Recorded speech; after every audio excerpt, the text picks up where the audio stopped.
We have been working with these issues for nearly 20 years. And as we started working on humanitarian architecture and social issues, it was certainly not considered mainstream.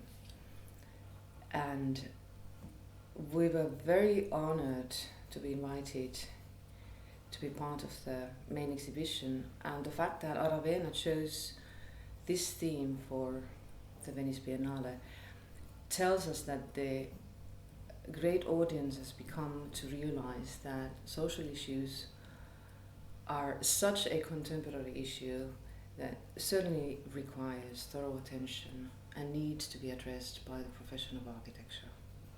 Therefore, we very warmly welcome and are pleased that this theme was chosen this year. Maybe I could add something that kind of like, at least how I interpret it, is that that we actually can do something with architecture, that architecture makes a difference in the life of people. So that's somehow this like front that we can actually fight for the rights of people by means of architecture.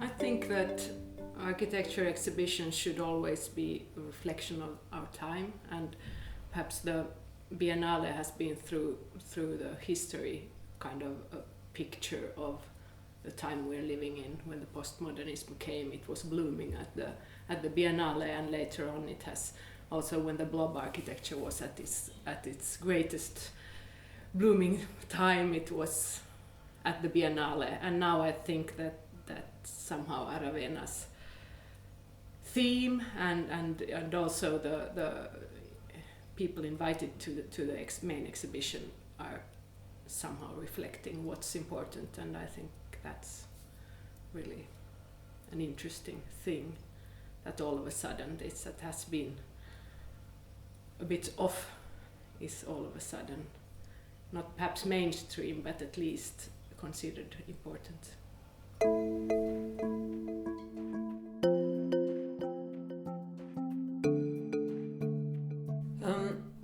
We have realized that when we make things slowly, they become better. So even if the slowness hasn't always been our choice, but somehow things in this world today are so fast.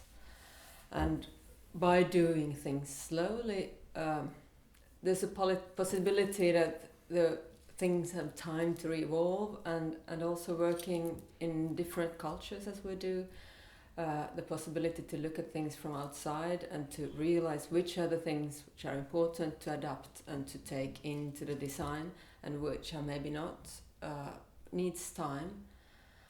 And for the people who use the building, a possibility for us to get to know them, and the process of working together creates ownership, and this doesn't happen just like that.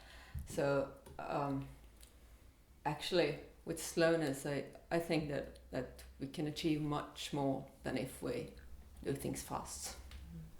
It also gives time for the building and the project to root into the community, the sort of growing roots that allows people to be engaged and empower them by being part of a process. And it's always, usually it's a if it's rooted, then there's a proof that the building will be taken care of, yes. Which is the most ecological thing you can do to a building, to give it a long life and take well care of a building.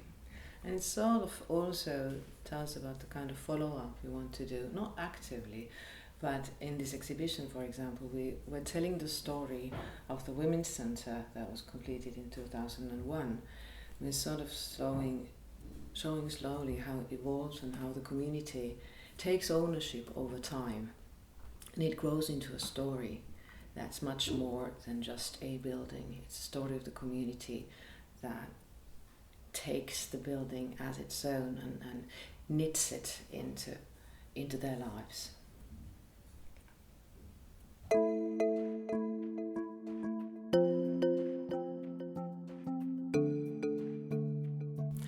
I think we would like to inspire people to do themselves and to somehow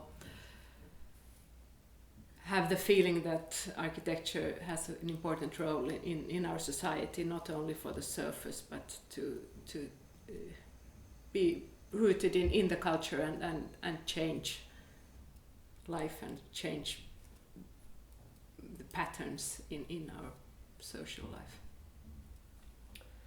And also I think it would be really, really great if this initiative, the whole Biennale, will help projects like this to get funding, that there is kind of that with this exhibition we can show that there is an importance.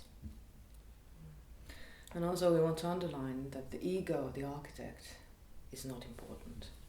What is important are the communities that you work with. Their lives, the improvements to their lives is what matters. And if architecture can play a role, if our work can have an impact, then it's worthwhile.